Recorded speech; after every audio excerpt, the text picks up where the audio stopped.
Hello student, मैं दीक्षा। स्वागत है आपका आपके अपने यूट्यूब चैनल में, जिसमें हम पढ़ रहे हैं सितंबर 2023 के करंट अफेयर को।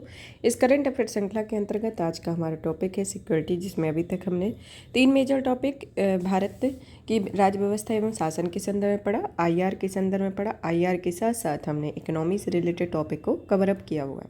आज का हमारा 4th टॉपिक रहेगा सिक्योरिटी से रिलेटेड। चलिए तो स्टार्ट करते हैं। स्टार्ट करने के पहले इसके टॉपिक को देखते हैं कि सिक्योरिटी से रिलेटेड कौन कौन से टॉपिक हैं, कि कौन कौन से सिक्योरिटी के संदर्भ में टॉपिक पूछे जाते हैं। तो इनका पहले विस्तृत में चर्चा देखते हैं, उसके पहले एक एक करके देखते हैं, फिर बाद में विस्तृत में इसके डिटेल में जानेंगे। पहला आता है सीमा अवसंरचना के बारे में है, फिर संक्षिप्त सुर्खियों के संदर्भ में इसमें क्वेश्चन आता है। फिर इसके बाद आता है सशस्त्र बल विशेषाधिकार अधिनियम के संदर्भ में इसकी सुर्खियाँ हैं। धन शोधन निवारण नियम के बारे में, भगोड़ा आर्थिक अपराधी के संदर्भ में, टीपीपी रणनीतिक रणनीति और प्रक्रिया के आधार पर, स्मेशिंग में, स्पैमोफिलेज में, सुरक्षा क्षेत्र का स्वदेशीकरण, सूचना संलयन केंद्र हिंद महासागर क्षेत्र और प्रलय बैलिस्टिक मिसाइलों के बारे में, महेंद्रगिरी के बारे में जो Y12654 है, ऑपरेशन पोलो, न्यूमा एयरफील्ड और सुर्खी में रहे युद्धाभ्यास के बारे में पढ़ेंगे। तो यह सिक्योरिटी से रिलेटेड प्रमुख टॉपिक है। चलिए तो स्टार्ट करते हैं आज के हमारे मेजर टॉपिक को।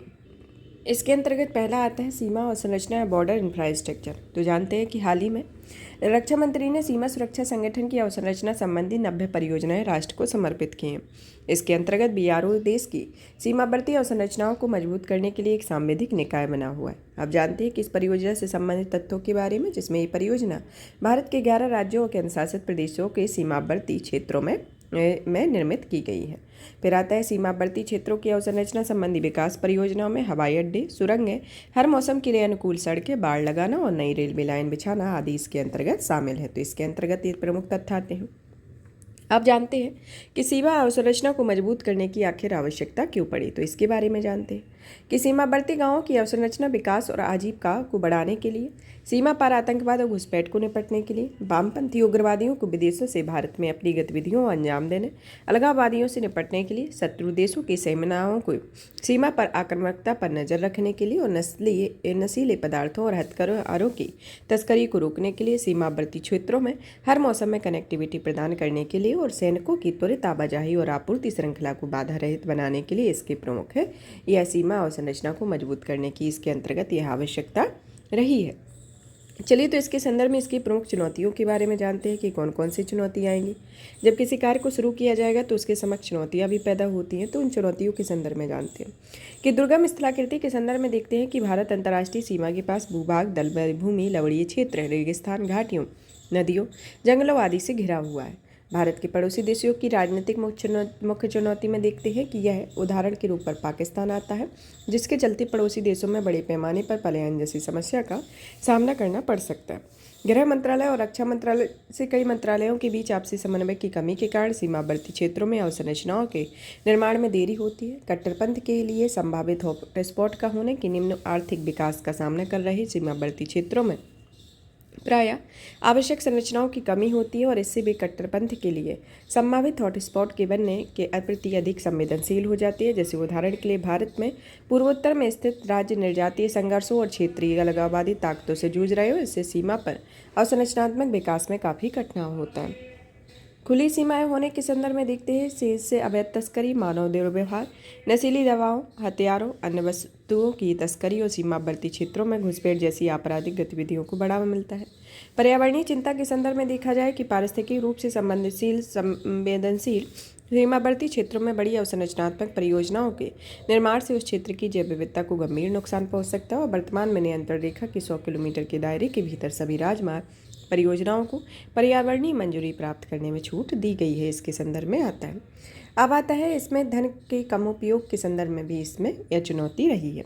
अब इसके आगे की राय में देखते हैं कि आगे की राय में देखा जाता है पहला कि सीमा प्रबंधन के कार्य में स्थानीय समुदायों को शामिल करने और उन्हें सूचना तंत्र का हिस्सा बनाया जाना चाहिए। साथ ही सीमा पर बेहतर निगरानी को बढ़ावा दिया जाए।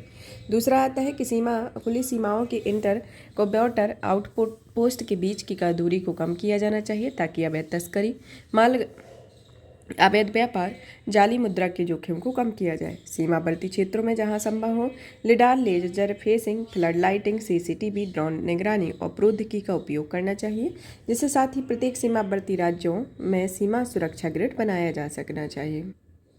नवीन परियोजनाओं के निर्माण के साथ साथ सीमाओं की निगरानी करने वाले उपकरणों, सहायक उपकरणों की वर्तमान सूची में निरंतर नवीनतम प्रौद्योगिकियों को शामिल किया जाना चाहिए। इससे इन बेहतर उपकरणों को बेहतर उपयोग करके सीमाओं की निगरानी की जा सकेगी।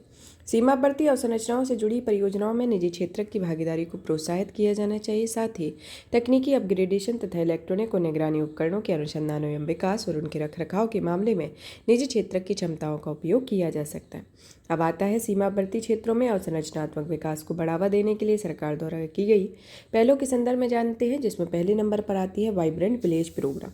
यह एक केंद्र प्रायोजित योजना होती है जिसका उद्देश्य 4 राज्यों अरुणाचल प्रदेश, सिक्किम, उत्तराखंड, हिमाचल प्रदेश एवं एक केंद्र शासित प्रदेश लद्दाख के कुछ जिलों सीमावर्ती ब्लॉकों में आवश्यक अवसंरचना विकास एवं आजीविका के अवसरों का निर्माण करना है। दूसरा आता है सीमा अवसंरचना और प्रबंधन के संदर्भ में यह एक केंद्रीय क्षेत्र की अम्ब्रेला संगठन योजना है जिसका उद्देश्य सीमावर्ती क्षेत्रों के बेहतर सड़कें, बिजली और संचार संबंधी अवसंरचनाओं का विकास करना है। व्यापक एकीकृत सीमा प्रबंधन प्रणाली के संदर्भ में यह भारत पाकिस्तान सीमा और भारत बांग्लादेश सीमा पर कुछ तकनीकी समाधान हेतु एकीकृत प्रणाली है और इससे सीमा सुरक्षा के वर्तमान तरीकों में मौजूद कमियों को दूर करने के लिए सेंसर, डिटेक्टर, कैमरे, रडार सिस्टम जैसे उच्च तकनीक वाली निगरानी उपकरणों का उपयोग किया जाता है। सीमा अवसंरचना में संबंधित सेकतकर समिति की सिफारिशों के कार्यान्वयन के संदर्भ में जैसे सड़क निर्माण कार्य की आउटसोर्सिंग, आधुनिक निर्माण संयंत्रों की शुरुआत करना, भूमि अधिग्रहण एवं अन्य वैधानिक मंजूरी प्रदान करना आता है। अब जानते हैं संबंधित इसके संदर्भ में संबंधित सुर्खियों के बारे में, जिसमें पहली सुर्खी आती है कि सशस्त्र बल विशेषाधिकार अधिनियम के बारे में कि केंद्रीय गृह मंत्रालय ने नागालैंड और अरुणाचल प्रदेश के कुछ हिस्सों में अफस्पा को 6 महीने की अवधि के लिए बढ़ा दिया गया। Arm force special power act को 6 महीने के लिए बढ़ा दिया गया है। यह जो अधिनियम है इसको सशस्त्र बलों के आसान क्षेत्रों में कानून और व्यवस्था को बनाए रखने के लिए विशेष अधिकार प्रदान करता है। सशस्त्र बल ऐसे आसान क्षेत्रों में कानून का उल्लंघन करने वाले किसी भी व्यक्ति को गोली तक चला सकते हैं, बिना वारंट के व्यक्ति के गिरफ्तार कर सकते हैं या किसी परिसर की तलाशी ले सकते हैं। अधिनियम के मुख्य पहलू पर नजर डालें कि यह आसान क्षेत्र में के संदर्भ में कि जब किसी क्षेत्र, राज्य या केंद्र शासित प्रदेश में और इनके किसी क्षेत्र में ऐसी स्थिति उत्पन्न हो जाती है कि नागरिक या प्रशासन की सहायता के लिए सुरक्षा बलों के उपयोग के लिए आवश्यक होता जाता है तो यह राज्य एवं केंद्र शासित प्रदेशों में उसी क्षेत्र को आसान क्षेत्र घोषित कर दिया जाता है। अब आता है किसी क्षेत्र को आसान क्षेत्र के में राज्य के राज्यपाल या केंद्र शासित क्षेत्र के प्रशासक या केंद्र सरकार द्वारा घोषित किया जाता है। सशस्त्र बल कर्मियों की उन्मुक्ति के संदर्भ में कि केंद्र सरकार की पूर्व मंजूरी के बिना उनकी कानूनी कार्यवाही नहीं की जाती है और 2016 में सुप्रीम कोर्ट ने एक अपना निर्णय दिया था कि सशस्त्र बलों को आसान क्षेत्रों में अपने कर्तव्यों के निर्वहन के दौरान की गई जातियों की जांच से छूटा नहीं प्राप्त दी जाती है। गिरफ्तार व्यक्ति के साथ व्यवहार के संदर्भ में सेना अधिकारी गिरफ्तार किए गए व्यक्ति को बिना किसी विलंब के निकटतम पुलिस स्टेशन के प्रभावी अधिकारी को सौंपने के लिए बाध्य होते हैं और यह असम, मणिपुर, मेघालय, अरुणाचल प्रदेश के कुछ हिस्सों में लागू होता है। अब आता है इसके संदर्भ में इसकी चिंताएं जैसे शक्तियों का दुरुपयोग होना, मानवाधिकार का उल्लंघन होना इसके संदर्भ में आता है। अब आता है हमारा नेक्स्ट कि धन शोधन निवारण अधिनियम 2005 के बारे में। अब वित्त मंत्रालय ने धन शोधन निवारण अधिनियम 2005 को संशोधित कर अधिसूचित किया है। इस संशोधन का उद्देश्य धन शोधन निवारण अधिनियम के दायरे में आ सकने वाले व्यक्तियों और संस्थाओं के प्रकार या उनकी प्रकृति का विस्तार करना है। संशोधन के प्रमुख बिंदुओं पर नजर डालें तो जिसमें पहला आता है कि स्वामित्व संबंधी नियम, जिसके अंतर्गत किसी साझेदार फर्म की पूंजी या मुनाफे को 10% से अधिक हिस्सा प्राप्त करने वाले व्यक्ति को हितधारी या स्वामी माना जाता है और वित्त की यह सीमा 15% है। जो आता है कि जो व्यक्ति अन्य साझेदारी साधनों से साझेदारी पर नियंत्रण रखता है तो उसे भी हिताधिकारी स्वामी माना जाता है। एक रिपोर्टिंग इकाई जैसे बैंकिंग कंपनी, वित्तीय संस्थान, मध्यवर्ती आदि प्रधान अधिकारी की परिभाषा तय की गई है। केवल प्रबंधन स्तर के अधिकारी को ही प्रधान अधिकारी के रूप में नियुक्त किया जा सकता है और इसके पहले रिपोर्टिंग इकाई के पास किसी भी अधिकारी को प्रधान अधिकारी के रूप में नियुक्त करने का विशेष अधिकार होता है। ट्रस्ट के मामले में रिपोर्टिंग इकाई यह सुनिश्चित करेगी कि ट्रस्टी द्वारा ट्रस्ट में अपने दर्जे या धारे पद का खुलासा किया जाए। रिपोर्टिंग इकाइयों को ग्राहकों के बीच व्यवसायिक संबंध समाप्त होने या खाता बंद होने के बाद भी 5 साल तक उनका रिकॉर्ड सुनिश्चित रखा होना चाहिए। PMLA कानून 2002 में बनाया गया है। यह कानून धन शोधन या मनी लॉन्ड्रिंग लॉन्ड्रिंग को रोकने या धन शोधन से प्राप्त इनके शामिल संपत्तियों की जब्ती करने के प्रावधान को लाया गया है। यह राजस्व विभाग के अंतर्गत प्रवर्तन निदेशालय को लागू करता है। अब आता है हमारा नेक्स्ट कि भगोड़ा आर्थिक अपराधी के बारे में। भगोड़ा आर्थिक अपराधी अधिनियम के तहत 1.8 बिलियन अमेरिकी डॉलर से अधिक संपत्ति जब्त की गई है। भगोड़ा आर्थिक अपराधी वह व्यक्ति होता है जिसके खिलाफ कम से कम 100 करोड़ से आर्थिक अपराध में शामिल होने की गिरफ्तारी वारंट जारी किया गया और वह व्यक्ति आपराधिक रूप मुकदमे से बचने के लिए भारत छोड़ चुका हो, इसके संदर्भ में होता है। वर्तमान में केवल 10 लोगों को भगोड़ा आर्थिक अपराधी घोषित किया गया है। अब आता है कि एफईओ अधिनियम 2018 के बारे में, जिसके अंतर्गत आता है अनुसूचित अपराध। इसमें जाली सरकारी स्टाम्प या मुद्रा बनाना, चेक की स्वीकृति, अनादर, ऋणदाताओं को धोखा देने वाले लेन देन, मनी लॉन्ड्रिंग आदि शामिल होता है। दूसरा आता है अपराधी घोषित करना, जिसमें धन शोधन निवारण अधिनियम 2002 के तहत नामित विशेष न्यायालय में एक आवेदन दायर किया जाएगा। प्रवर्तन निदेशालय में इस कानून को लागू करने के लिए शीर्ष एजेंसी होने और सिद्ध होने के पूर्व अधिकारियों की संपत्ति जब्त करने का अधिकार होता है और जब्त की गई संपत्ति का अधिकार उसका स्वामित्व केंद्र सरकार के पास होगा। विशेष न्यायालय के आदेशों के विरुद्ध अपील हाई कोर्ट में भी की जाती है और इसकी चुनौतियां निर्वासन पर अंतर्राष्ट्रीय सहयोग का अभाव होना और अलग अलग देशों और क्षेत्राधिकार की जटिल कानूनी संरचनाएं इसके अंतर्गत आती हैं। अब आता है कि एफईओ से निपटने वाले प्राथमिकता वाले क्षेत्रों के अंतर्गत पहला आता है कि आपस में सूचना साझा करना और कानून प्रवर्तन में सहयोग करना। दूसरा आता है भ्रष्टाचार रोक अधिकारियों की सत्यनिष्ठा और प्रभावशीलता को बढ़ा देना, संपत्ति जब्त करने की व्यवस्था और मजबूत करना, इसके संदर्भ में इसकी प्राथमिकता वाले क्षेत्र हैं। अब आता है कि टीटीपी या रणनीति तकनीकी प्रक्रिया आधारित साइबर क्राइम इन्वेस्टिगेशन फ्रेमवर्क के बारे में। यह टीटीपी आधारित साइबर क्राइम इन्वेस्टिगेशन फ्रेमवर्क निम्नलिखित में मदद करता है। पहला आता है साइबर अपराधों को ट्रैक और वर्गीकृत करने में, केस को सुलझाने के लिए आवश्यक साक्ष्यों के बीच संबद्धता पहचानने में। तीसरा आता है अपराधियों को दोषी ठहराने के लिए साक्ष्यों को फ्रेमवर्क व्यवस्थित करने में। आईआईटी कानपुर में विज्ञान एवं प्रौद्योगिकी विभाग के समर्थन में अंतर्विषयक साइबर भौतिकी प्रणालियों के राष्ट्रीय मिशन के तहत अपराध को अंजाम देने साइबर अपराधियों की कार्यप्रणाली को समझने की एक पद्धति एवं उपकरण विकसित किया है। MPICPS का लक्ष्य अनुसंधान एवं विकास, ट्रांसलेशन रिसर्च, उत्पाद विकास, स्टार्टअप की इंक्यूबेटिंग और समर्थन और व्यवसायीकरण के लिए प्रौद्योगिकी आधारित प्लेटफॉर्म विकसित करना है, इसके संदर्भ में। फिर आता है स्मिशिंग के बारे में। यह एक प्रकार का सोशल इंजीनियरिंग अटैक होता है जो कि एक मनोवैज्ञानिक हेरफेर का उपयोग करता है तथा मानवीय त्रुटि का फायदा उठाता है। इसके अंतर्गत लोगों को फेक मोबाइल टेक्स्ट संदेशों का उपयोग किया जाता है। लोग इन संदेशों के धोखे में आकर मेलवेयर डाउनलोड कर लेते हैं और संवेदनशील जानकारी साझा कर देते हैं और साइबर अपराधियों को पैसे भेज देते हैं। स्मिशिंग एक शॉर्ट मैसेज सर्विस होती है जो कि फिशिंग का एक संयोजन होता है। फिशिंग और साइबर हमलों के प्रयोग करने के लिए एक व्यापक शब्द होता है जिसके तहत धन भेजने, संवेदनशील जानकारी सौंपने और मेलवेयर डाउनलोड करने के लिए लोगों के साथ धोखाधड़ी करने हेतु सोशल इंजीनियरिंग का उपयोग किया जाता है, इसके संदर्भ में आता है। अब आता है कि इसके संदर्भ में देखा जाए कि विविध प्रकार की फिशिंग हमलों के बीच मुख्य अंतर हमले को अंजाम देने के माध्यम से भी होता है। अब हमारी नेक्स्ट सुर्खियाँ आती है स्पैमोफिलेज के बारे में। स्पैमोफिलेज, मेटा ने हजारों ऐसे फेसबुक अकाउंट हटा दिए हैं जो स्पैमोफिलेज नामक अभियान का हिस्सा थे। स्पैमोफिलेज वह होता है जो कि एक ऑनलाइन चीनी स्पैम ऑपरेशन था और यह चीन की प्रशंसा करता था और संयुक्त राज्य अमेरिका, पश्चिम विदेशी नीतियों और चीनी सरकार के आलोचकों के विरोध में पोस्ट करता था। पिछले साल रूस का डॉपलगैंगर नाम का ऐसा ही अभियान खबरों में था और यह यूरोप के मुख्य न्यूज आउटलेट्स की वेबसाइट की नकल करता था। साथ ही रूस यूक्रेन युद्ध के बारे में फर्जी स्टोरीज पोस्ट करता था और ऑनलाइन प्रसार भी करता था, इसके संदर्भ में। अब आता है रक्षा क्षेत्र के स्वदेशीकरण के बारे में।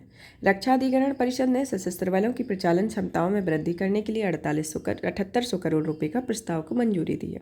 डीएसी रक्षा अधिकरण परिषद ने भारत हैवी इलेक्ट्रिक लिमिटेड से प्राप्त MI-17B5 हेलीकॉप्टर एक इलेक्ट्रॉनिक वॉरफेयर स्वीट की खरीद के लिए आवश्यकता की स्वीकृति प्रदान की है।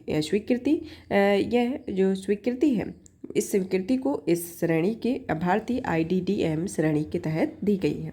आप जानते हैं खरीद भारतीय IDDM स्वदेशी रूप से डिजाइन विकसित तो विनिर्माण श्रेणी को भारतीय विनिर्माता के से उत्पादों की खरीद के लिए होता है और ऐसे उत्पादों में 50% स्वदेशी सामग्री होती है। साथ ही यह मात्रा आधार अनुबंध मूल्य की लागत के आधार पर होनी चाहिए। यह आधार अनुबंध मूल्य का तात्पर्य कर से शुल्क हटाकर कुल अनुबंध मूल्य से होता है। अब आता है अच्छा रक्षा अधिकरण प्रक्रिया में 2020 के तहत खरीद की 5 श्रेणियों में से, जिसमें खरीद की अन्य श्रेणी है खरीद भारतीय, खरीद और निर्माण में भारतीय खरीद में वैश्विक, भारत में विनिर्माण खरीद और वैश्विक होता है, इसके अंतर्गत आती है। अब आता है रक्षा क्षेत्र के स्वदेशीकरण के महत्व के बारे में, जिसमें पहली आती है शत्रुतापूर्ण पड़ोस और विधि बदलती भू राजनीतिक के संदर्भ में यह सुरक्षा संबंधी सामरिक अनिवार्यता। रक्षा क्षेत्र में नवाचार और अनुसंधान को बढ़ावा मिलता है और रक्षा आयात के कारण हुए चालू खाता घाटे को कम किया जाता है। इसकी चुनौतियों के संदर्भ में उपकरणों की अंतर संचालितता व अल्पावधि इकोनॉमी ऑफ स्केल की प्राप्ति के मुद्दे, रक्षा क्षेत्र में गहन और निरंतर अनुसंधान एवं विकास सुनिश्चित करना होता है। अब आता है यूएस में डीएसी रक्षा खरीद पर निर्णय लेने वाली सर्वोच्च संस्था है, जिसका अध्यक्ष रक्षा मंत्री होता है। अब आता है सूचना संलयन केंद्र हिंद महासागर क्षेत्र के बारे में। सूचना संलयन केंद्र इंफॉर्मेशन फ्यूजन सेंटर के बारे में, इसकी स्थापना 2018 में गुरुग्राम में की गई थी। इसका उद्देश्य समुद्री क्षेत्र संबंधी जागरूकता बढ़ाना, चिन्ह जहाजों से जुड़ी जानकारी साझा करना और कवर किए गए क्षेत्र जिसमें हिंद महासागर क्षेत्र और निकटवर्ती सागर आता है। इसका महत्व यह समुद्री सुरक्षा से खतरे से निपटने के लिए किए गए वैश्विक प्रयासों के महत्वपूर्ण भूमिका निभाना है तथा यह समुद्री डकैती सहित सशस्त्र डकैती, प्रतिबंधित वस्तुओं की तस्करी, अवैध या अनुचित अनियमित प्रत्यस्यन इसके अंतर्गत शामिल होता है। अब आता है पिल्लर बैलिस्टिक मिसाइलों के बारे में। पिल्लर बैलिस्टिक मिसाइलों के बारे में कि रक्षा मंत्रालय ने पिल्लर बैलिस्टिक मिसाइलों की एक रेजिमेंट को खरीद मंजूरी दी। अब जानते हैं पिल्लर बैलिस्टिक मिसाइल के बारे में। यह एक प्रकार की सतह से सतह पर मार करने वाली कम दूरी की बैलिस्टिक मिसाइल होती है और इसे मोबाइल लॉन्चर के रूप में लॉन्च किया जाता है। यह डीआरडीओ ने इसके द्वारा विकसित किया गया है तथा इसकी मारक क्षमता 150 से 500 किलोमीटर होती है। इसकी पेलोड क्षमता 350 से 700 किलोग्राम भार के पारंपरिक बॉल लोड के बराबर होती है। अब आता है इसके अंतर्गत कि कम दूरी की बैलिस्टिक मिसाइलों का प्रक्षेप पथ होता है जो वायुमंडल के भीतर भी रहता है। इसके विपरीत यह अंतर महाद्वीपीय बैलिस्टिक मिसाइलों का प्रक्षेप पथ पृथ्वी के वायुमंडल के बाहर से होकर गुजरता है। कम दूरी की बैलिस्टिक मिसाइलों का प्रक्षेप पथ काफ़ी नीचे होता है या काफ़ी हद तक बैलिस्टिक मिसाइलों को ही समान और ये उड़ान के दौरान तीव्रता से अपना मार्ग बदल देती है। अब आता है महेंद्रगिरी Y12654 के बारे में कि यह प्रोजेक्ट 70A के 7वें और अंतिम युद्धपूर्व महेंद्रगिरी द्वारा मुंबई, मझगांव और डाक बिल्डर्स लिमिटेड का जलावतरण किया गया। इसका महेंद्रगिरी नाम उड़ीसा के पूर्वी घाट में स्थित एक पर्वत चोटी के नाम पर रखा गया है। प्रोजेक्ट 71 में फ्रेगरेंट प्रोजेक्ट 70 युद्धपूर्व कार्यबलती है, जिसमें बेहतर स्टील्ड फीचर्स, उन्नत हथियार, सेंसर, प्लेटफॉर्म प्रबंध सिस्टम शामिल होते हैं। प्रोजेक्ट 70 ने जहाज़ों को भारतीय नौसेना के वॉरशिप डिजाइन ब्यूरो ने स्वयं को डिजाइन किया हुआ है, स्वयं ने ही डिजाइन किया है। अब आता है ऑपरेशन पोलो के बारे में। ऑपरेशन पोलो ने अपनी 75वीं वर्षगांठ बनाई है। यह हैदराबाद रियासत के भारत में विलय होने पर 13 सितंबर 1948 को भारतीय सेना द्वारा शुरू की गई सैन्य कार्यवाही को ऑपरेशन पोलो कूट नाम दिया गया था। हैदराबाद के निजाम मीर उस्मान अली शाह 1947 में आज़ादी के बाद भारत में शामिल होने का पक्षधर नहीं थे तथा इस कारण हैदराबाद को भारत संघ में विलय करने के लिए एक ऑपरेशन शुरू किया गया था। अब आता है न्योमा एयरफील्ड के बारे में। न्योमा एयरफील्ड या भारत में रक्षा मंत्री ने पूर्वी लद्दाख में Nyoma airfield, Nyoma fighter airfield की आधारशिला रखी। यह बीआरओ मतलब सीमा सड़क संगठन न्योमा में भारत के सबसे ऊंचे फाइटर एयरफील्ड का निर्माण करेगा, जो यह न्योमा गांव पेगोंग तुसो के दक्षिणी तट में करीब 13,700 फीट की ऊंचाई पर स्थित है, जिसमें न्योमा वास्तविक नियंत्रण रेखा से करीब 46 किलोमीटर दूर स्थित है। अब आता है न्योमा एयरफील्ड के महत्व के बारे में जानते हैं, जिसके अंतर्गत देखते हैं कि यह लद्दाख में हवाई अवसंरचना को मजबूत करेगा, उत्तरी सीमा पर भारतीय वायुसेना की क्षमता को बढ़ाएगा। इससे चीन की एंटी एक्सेस एरिया डिनाइन रणनीति से निपटने में मदद मिलेगी तथा एंटी एक्सेस एरिया डिनाइन के तहत सतह से हवा में मार करने वाली मिसाइल साइट्स, लंबी दूरी के रडार आदि की तैनाती की जाएगी, ताकि युद्ध के दौरान शत्रु की स्वतंत्र आवाजाही को अवरुद्ध किया जा सके। इसके संदर्भ में अब आता है सुर्खियों में रहे युद्धाभ्यास के बारे में, के अंतर्गत पहला आता है बरोड़ अभ्यास, जो कि भारतीय और फ्रांसीसी नौसेना के बीच आयोजित किए जाने वाला द्विपक्षीय अभ्यास है। फिर दूसरा आता है सिम्बेक्स, जो कि सिंगापुर भारत समुद्री द्विपक्षीय नौसैनिक अभ्यास है। सिंगापुर और भारत के मध्य आयोजित होने वाला एक वार्षिक नौसैनिक अभ्यास है। यहाँ पर सिक्योरिटी से रिलेटेड टॉपिक फिनिश होता है। नेक्स्ट क्लास में नेक्स्ट टॉपिक के साथ मिलेंगे। और भी इसी तरीके की वीडियो को देखने के लिए चैनल को सब्सक्राइब करें, वीडियो को लाइक करें और ज़्यादा से ज़्यादा शेयर करें। धन्यवाद।